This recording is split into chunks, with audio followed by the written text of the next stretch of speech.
Welcome to the 2018 Robert Morris University President's Council reception. I'm Rich Harshman. I'm the chair of the Board of Trustees of Robert Morris University and a proud alum from 1978. There are a few other trustees here with us this evening. I'd like to ask them to stand up and introduce themselves. So trustees, Dave Lancia, Tom Sterling, Margie, Leroy Ball. Is that it? Thank you for being here. And please, the students stand up. Where are the students? There you go.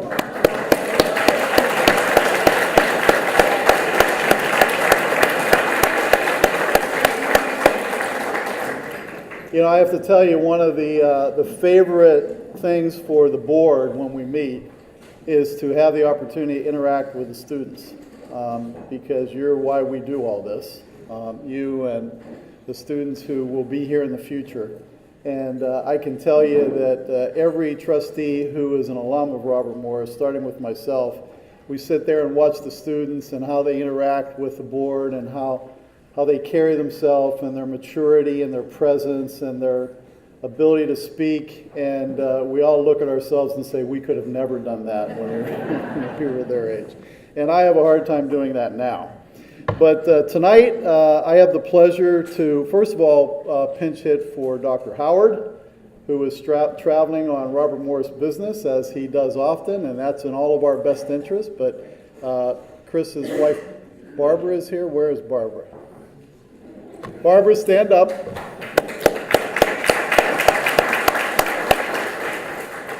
So tonight, I have the pleasure to recognize those donors who have contributed to RMU for 25 consecutive years.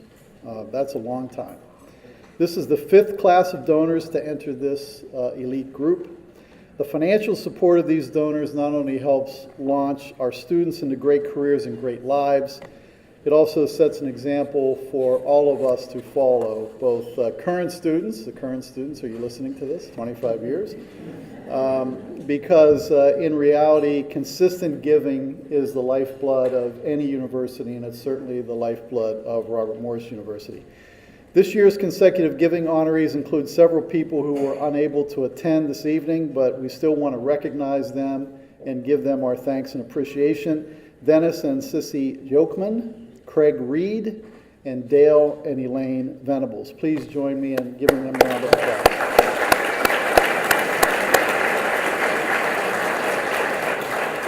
Now, we are fortunate enough to have a few in the 25-year consecutive donor category who are here this evening and who have joined us.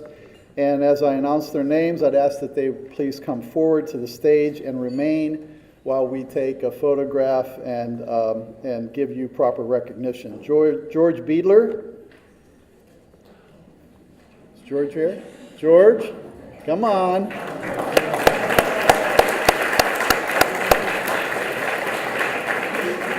George, I didn't write the script, so I'm just... And Don and Janet Smith. I know that.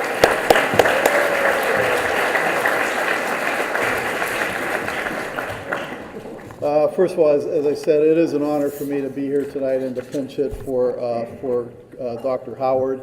And I'd like to thank him for the opportunity to do this. I've attended many of these events, not all of them, but they're always very rewarding personally, and I think collectively for all of us. Most of you probably don't know me, and I've been asked to kind of share my story, at least a few details of my story, because my story is a Robert Morris story. I'm the chairman, president, and CEO of Allegheny Technologies Incorporated, or ATI. ATI is about a $4 billion specialty materials and components business. We're headquartered in Pittsburgh, but we have operations in 15 states and in 4 manufacturing operations in 4 other countries. Our largest end market is aerospace and defense. So any airplane you fly on has ATI's materials in it, not only in the engine, but all over the airframe. And we also serve the oil and gas market, in the medical implant market. Anybody who's had an MRI, that's our niobium material that actually helps create the magnetic field. And if you have an implant, I hope it's our material and not Chinese material. And we're also in the oil and gas and the energy generation market. And we have about 8,500 employees, about 20% of them in Pennsylvania. So, and I've spent my whole career with the company, coming from the Teledyne side, and on May 1st of next year, that will be 41 years. So I'm very proud of that, and thank you. But ATI really doesn't define who I am. I'm also the son of the deceased William and Marjorie Harshman, who have both been deceased for a while. And like many of the people of my mom and dad's generation, they weren't born wealthy or with much money at all. They both came from large families. My father was one of 11 children, and my mother was one of 10. And they both had to drop out in high school in 10th grade to get a job to support their families. When you had a large family at that point in time and you didn't come from wealth or money, that's what people did. And so I'm a first-generation college student. So while we didn't have a lot of monetary wealth, we got by. But we did have many other riches. And me and my two sisters growing up, and they're really the most important riches. And they're the love of family, faith in God, respect for other people, and good, strong values, including integrity, being accountable for our actions, and having a very strong work ethic. And so my parents and my grandparents before them and the grandparents before them passed those values and work ethics on. And me and my two sisters tried to absorb as much of that as possible and continue the tradition of passing that on to their children. So when I had the opportunity to go to college as a first-generation college student, graduating from Canterman High School, which is now Bishop Canterman High School, in 1974, I wanted to be an accountant. And there were only two schools in Pittsburgh, because I knew that it wouldn't be at a school where I was living on campus. So it was going to have to be a school in Pittsburgh, one that I could commute to. And there were only two reputable programs at the university level in accounting at that point in time. And I should say there's probably only one now, and that's Robert Morris. But anyway, we digress. But it was Duquesne and Robert Morris. And being a product of 12 years of Catholic education, much to my mother's chagrin, I didn't really want to go for 16 years. So, plus Duquesne was a little more expensive than Robert Morris at the time. So I went to Robert Morris. And I worked my way through Robert Morris, working 3 summers between my freshman, sophomore, and junior years at a plant in Neville Island, where I was a dues-paying member of the United Steelworkers, which some of you who know my background here in Pittsburgh might be surprised by that, given some of the history we've had. But I was a United Steelworker, because it was a steelworker plant. And they made Pittsburgh activated carbon. And those of you who are around here, that plant still exists. It's actually Calgon Carbon. So I worked 3 summers doing that as a laborer. This was when Tom knows this, the steelworkers had 13 weeks vacation if they had more than 25 years, I think, of service. So they hired 5 or 6 college kids every summer to replace the steelworkers who were going out on 13-week vacations. You laugh, that's true. That doesn't happen anymore, at least I don't think it does. It's how that combined with the loans and combined with the academic scholarships I received was how I paid my way through Robert Morris. And I was a good student, and because I took it seriously and I wanted a career. And so I'm coming up on my senior year, and I get my financial aid package from Robert Morris.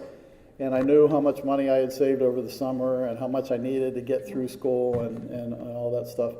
And I was $1,000 short. Now that might not sound like a lot of money, $1,000. $1,000 in 1977, in the fall of 1977, coming from the family that we had, was a lot of money. So, you know, I didn't panic, but I almost panicked. So I called Robert Morris in the student aid office, and I explained my situation. And the gentleman there said, okay, let me see what I can do. He said, I'll call you back tomorrow. One way or another, I'll call you back tomorrow. And he called me at home, and he said, we're increasing your academic scholarship by $1,000. So, whatever you want to call it, Foundations for Success, you know, whatever the slogan is that we want to use, that's what Robert Morris was for me. It was the launch pad. It gave me the foundation, along with what my parents had given me. And I did finish my degree and graduated in May of 1978 and began my career on May 1st, 1978 with Teledyne as an internal auditor. And 40 plus years later, I stand here as chairman, president, and CEO of ATI. And that is...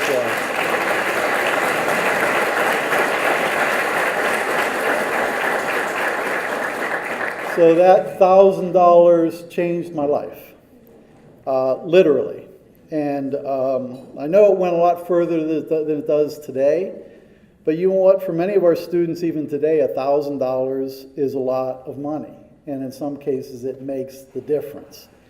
We don't lose them because they owe $10,000 or they're $10,000 short, generally speaking. We lose them because they're at Wendy, because they're $1,000 or $1,500 or $2,000 short. So we lose them at the margins. So that means that the $1,000 that each of you have given, if that's the only level, I know many of you are above that, but $1,000 that each of you given as members of the President's Council means a lot. It's as valuable to RMU students in 2018 as it was in 1978. $1,000 can help Robert Morris students build a foundation for success for their future so that they have great careers and great lives. And 40 years from now, they're standing up here, or they're standing in another podium somewhere addressing shareholders, or whatever their passion and their walk of life ends up being, they will have the opportunity to do that. So I'm proud that my wife and I have been able to pay back in many more ways than that. And we have an endowed scholarship in the name of my parents.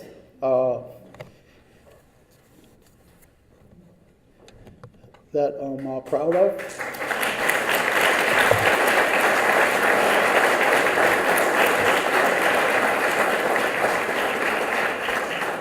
So that's my story. And there are many other stories like that. I'm not the only one. So we appreciate everybody who's here tonight, everybody who's given in the past, and we hope that you continue to give. And students, remember this as you graduate and as you get on with your life, that it's very important to give back, because there are others who will be following you that will need your help and support. So now it's really about students, and it's about a student in particular. The Rising Star Award is given to a graduating senior who demonstrates academic success, individuality, determination, passion, and potential in his or her field of study. It recognizes that thanks to RMU's professional focus, an emphasis on engaged learning, success at this university has always been a strong predictor of a great career and a great life. This year's Rising Star Award goes to Dylan Gatos.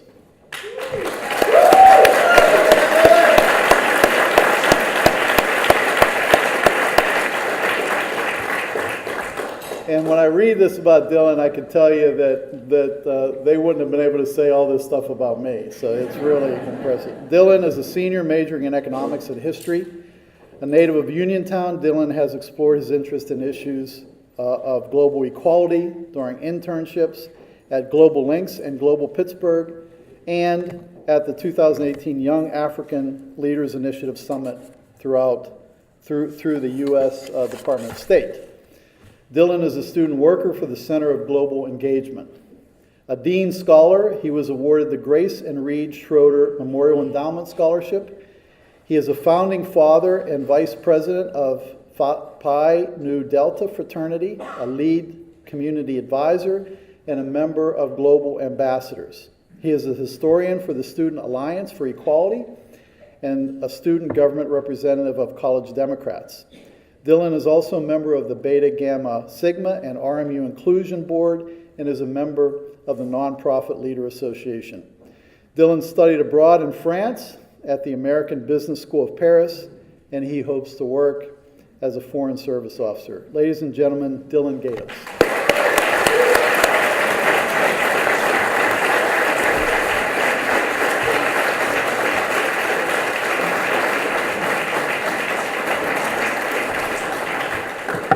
Thank you, Richard. Sorry, give me a second. Good evening, everyone. I'm truly honored to be here today, not only to be the 2018 Rising Star awardee, but for what this award represents to me personally. Many of you might not know, but the 2016 Rising Star, Merritt Donahue, and the 2017 Rising Star, Megan DeArmond, were personal friends that are truly incredible individuals that inspired me while I was here at RMU. To follow after them is a privilege I never envisioned for myself, and that your continued support has allowed to happen. Now, though, if we could go back to my senior year of high school, I never envisioned myself at Robert Morris. A combination of some bold expectations, uncertainty about what my future would be, and a bit of daydreaming kept me from seeing the opportunities right here in front of me. Fortunately, though, I discovered it. Reality checks are very real. I couldn't afford any of my top schools and didn't know what I was going to do. Fast forward, though, to freshman move-in day in August, and I was moving into Hamilton Hall to meet my roommate, Dylan, or as Anna and Jimmy would know, D squared we've come to be known. I was a nervous freshman, unsure of my place in the world, and I'd received scholarships that made college affordable. I was truly grateful. RMU has this unique ability to meet a student where they are in their life and work with them through it. However, honestly, I wasn't happy. I was rebellious and 18 years old, and as Richard mentioned, I left. I met Dr. Jennifer Kramer, who convinced me that study abroad was my best option for where I was, and I worked closely with the CGE to get me overseas my sophomore year of the fall semester of my sophomore year. My time abroad changed my life. I visited 8 countries, 12 cities, and took over 2,000 pictures. I used the app Couchsurfer while I was backpacking through Eastern Europe.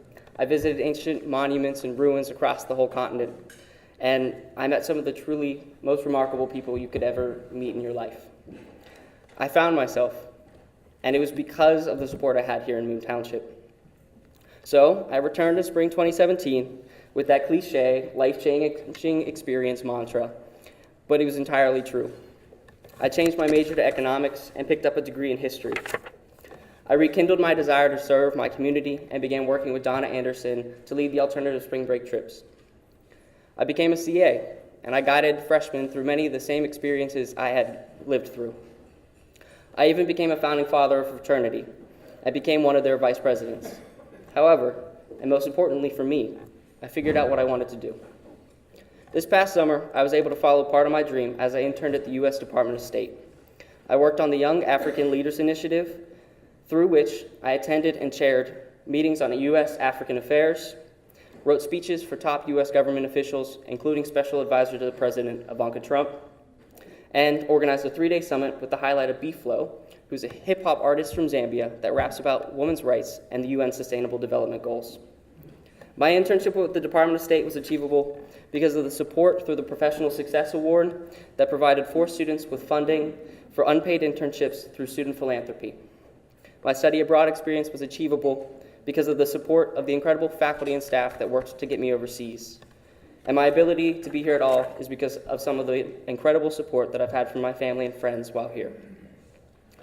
All of these amazing opportunities are because of the love and support that I had at RMU. Like I mentioned earlier, RMU meets students where they are in their life, but even more special is how RMU creates connections that are going to last for a lifetime. Your continued support is a major part of that story, and I look forward to witnessing it in the future. However, I would be remiss if I did not mention the support that all of the RMU community provides for everyone here. And the most incredible part of my story is that it's not original. When I was walking to write this speech, I passed by smiling friends, family, staff, faculty, and all of them are working hard to change RMU and the world for the better. Today you're hearing part of my story, but I want you to know that your support matters to this university and is helping to build those Bobby moments that will push RMU into the next 100 years. Thank you.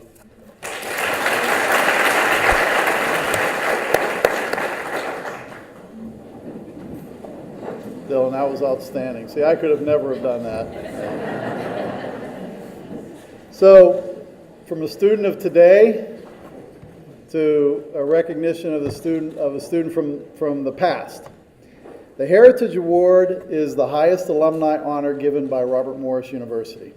It is awarded for distinguished service and accomplishment in any field of human endeavor that brings honor to the recipient and to the university.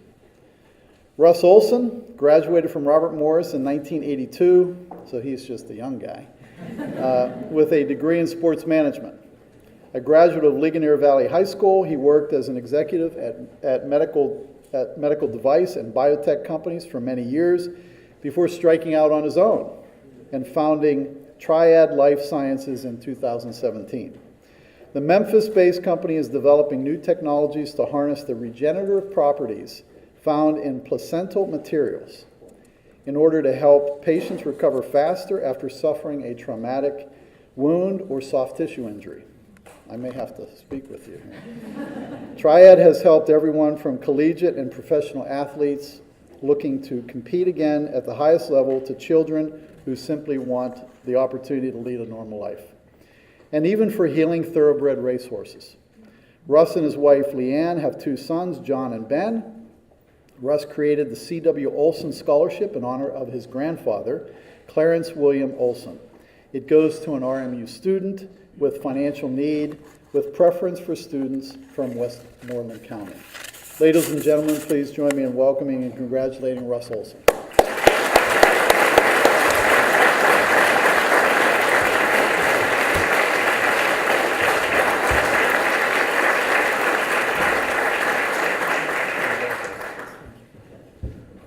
You're going to use that. Okay.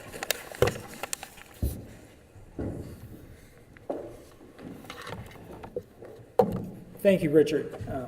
Before I say a few words about the award, I would be remiss for not thanking the trustees, faculty, administration, staff, alumni, and students who have helped transform RMU into a destination university, and for honoring me with this prestigious award. I'd also like to congratulate Dylan and on receiving the Rising Star Award and wish him the best and much success in life. And I'm especially proud to share this evening with my soulmate, my best friend, and love of my life, my wife, Leanne. I'm also blessed to have my youngest son, Ben, here tonight. He's everything a father would want in a son. I'm so proud of him, although he spurned my attempts for him to come north to a certain university. The weather up here is not ideally suited for his southern blood, so he will most likely be attending either Clemson or Alabama. I think it's a pick of whoever wins the national championship. Next fall to study biomedical engineering. And a big shout out to my oldest son, John, who could not be here tonight. He's a freshman ROTC cadet at Virginia Tech, where he and his fellow cadets are getting the school fired up to beat Notre Dame tomorrow night. I'm equally proud of him, and in particular his commitment to serving his country upon graduating from Virginia Tech. There are other notable guests that I need to recognize tonight. In particular, two special people in my life, Jack and Elaine Boyd, my surrogate parents. I'm indebted eternally for their love and for bringing me into their home and treating me like one of their sons. And also, I'm excited and very thrilled to have my brother here, who I could not be proud of in terms of the young man that and the father that he's grown into, and I'm very proud to have everybody here with me tonight sharing this award. I am truly honored and extremely humbled to be this year's recipient of the Heritage Award. I accept it on behalf of my family, my friends, because without them I would not be standing here tonight. I cannot thank them enough for their unconditional love and support. Western Pennsylvania has had its share of success stories over the years, especially on the sporting scene, from the Steelers' 6 Super Bowl wins, the Pens championships, and if I date myself a little, even a few World Series rings by the Pirates. Maybe one day again. And of course, RMU's basketball team beating Kentucky. So Andy, I know you're here somewhere. Thank you very much for that.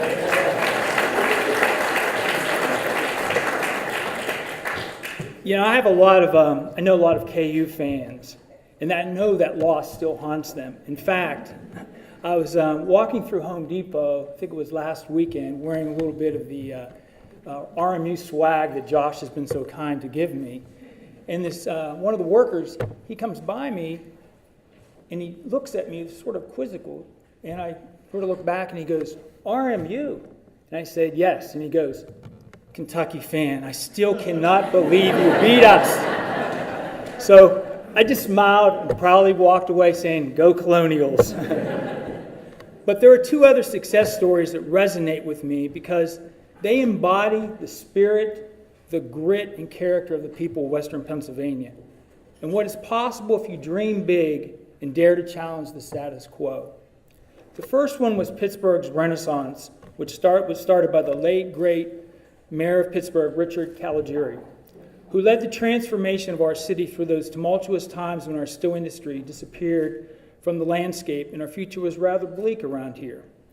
But he saw something in this city and this region that few did and led its rebirth from an economy dependent upon heavy manufacturing to one focused on education and technology, and which now is recognized as a world-class leader in the life sciences, robotics, and information technology. And Amazon, I hope you're listening to this. The second one was the transformation of RMU from a small regional accounting school to a junior college, to a college, and finally achieving university status, which of course is a tremendous accomplishment. And a very large shout out to President Chris Howard for his extraordinary leadership and vision, and I have the utmost confidence he will continue elevating RMU's academic and athletic standards. So how do these stories relate to me? Well, in each case,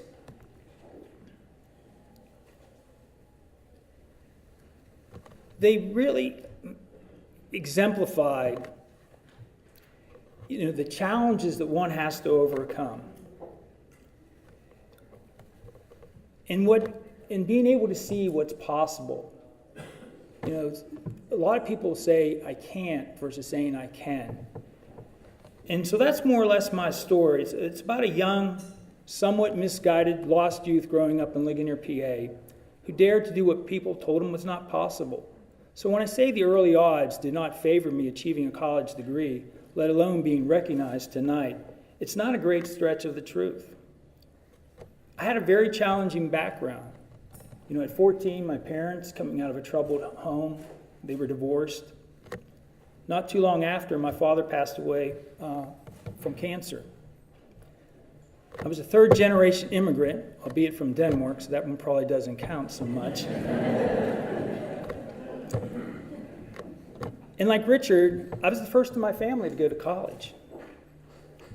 And I had to self-fund it. So I knew what it was like to have to sacrifice, to work, to save, and to make sure that those monies were being put to good use because they were my monies. But I did not let those circumstances define the trajectory of my life. Was it easy? No. However, with the support of my extended family and friends, I was able to slowly find my way in life. There is a saying that good judgment comes from experience, and experience comes from bad judgment. So I can tell you, my early years were filled with some bad judgment calls. But I did make one very good decision, and that was enrolling at RMU. And that decision changed my life. It set me on the path that led me to where I'm at today. But another decision I had to make really impacted my life and for the better. It's when my grandfather sat me down for one of his pep talks. But this one was different. For context, he was battling cancer at the age of 85. And his concern was not about his health, not about him, but it was about his family, and in particular me. We talked about humility, a selfless attitude, and having self-awareness, which I was severely lacking at that time. He told me about the sacrifices made by him and other family members to provide a better life for me, and did I appreciate it? Well, that gave me great pause, and I realized that I was not living up to my potential. And he wanted to emphasize that I had certain God-given abilities, and it would be sinful for me to not take advantage of them and just be able to coast through life and not make a difference. I will never forget what he said to me and the impact his words had on me over the years. My grandfather's message was very simple. First, remember the girl that brought you to the dance, which is very simply, remember your roots. Remember the people that made you the person you are today. That's one of the things I always emphasize, when I'm talking to whoever I may be talking to, is that I never forget that I came from Western Pennsylvania. I never forget the sacrifices that my great-grandparents, my grandparents, Jack and Elaine, everybody had to make so that I could stand in front of you here tonight. He also stressed these three things that I've somewhat imprinted, I hope, whether sometimes maybe it was a little forcefully on my sons, but do the right thing, not sometimes, but always. Treat people the way you want to be treated. Simple. It's the golden rule. And give an honest effort. If it's worth doing, do it right. He challenged me to be a better person, to enrich the lives of those that I touch, and comport myself in a way that was befitting my family name. I did not want to disappoint him, and in particular my grandmother, Elaine, Jack, and my friends who had all invested so much in me. It was not easy, but I made a conscious decision to plot a new course in life, one that reflects my grandfather's values to be a better friend, family member, and citizen. My grandfather was my lighthouse. I believe we all need a lighthouse to steer us away from the rocks and guide us safely home. That's why I decided to establish the C.W. Olson Scholarship in his memory. He guided me safely into adulthood, even without him being here, but his presence was always there. And I would like to think that just maybe this scholarship can be a lighthouse to help shape some other young man's or woman's life. My grandfather also gave me a copy of a speech Teddy Roosevelt delivered at the Sorbonne in 1910, which I always carry with me. It pretty much captures the essence of how he wanted me to approach life. It's not whether you won or lost. It's simply enjoying the game of life and, more importantly, choosing to be a participant, not a spectator. It reads something like this. It is not the critic who counts, not the man or woman who points out how the strong one stumbles or where the doer of deeds could have done better. The credit belongs to the man, woman, who is actually in the arena, whose face is marred by dust and sweat and blood, who strives valiantly, who errs, who comes short again and again, but there is no effort without error and shortcoming, but who does actually strive to do the deeds, who knows great enthusiasms, the great devotions, who spends themselves in a worthy cause, who at the best knows in the end the triumph of high achievement, and who at the worst, if one fails, at least fails while daring greatly, so that your place shall never be with those cold and timid souls who know neither victory or defeat. So I dare the students of RMU to go out and find a great cause. Live your life to its fullest and look back with no regrets, and hopefully you can say you did your part to make this world a better place. By the way you have lived your life and the lives you have touched. Remember, it's not where you end up in life that counts, but how you got there. In closing, thank you for this award and the opportunity to share my story. I hope it may be a small source of inspiration to the current and future students of RMU, that they too can fulfill their God-given potential, no matter their circumstances or the travails life throws at them. My message is quite simple. If I can do it, you can do it. Small enough to care and big enough to make a difference. That's us, that's RMU, Have a nice evening, and God bless you.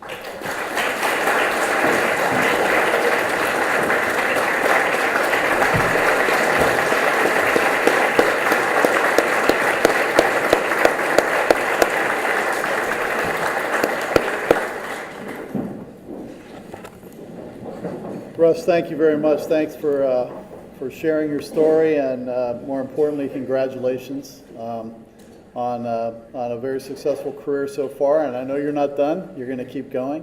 To the students, congratulations so far. Best wishes as you move forward in your career and finish at Robert Morris. Do great things, and never forget RMU, because we need you, and the next generation of students need you as well. And to everybody else who's here tonight, thank you very much for coming. More importantly, thank you for all of your tremendous support of Robert Morris over the years.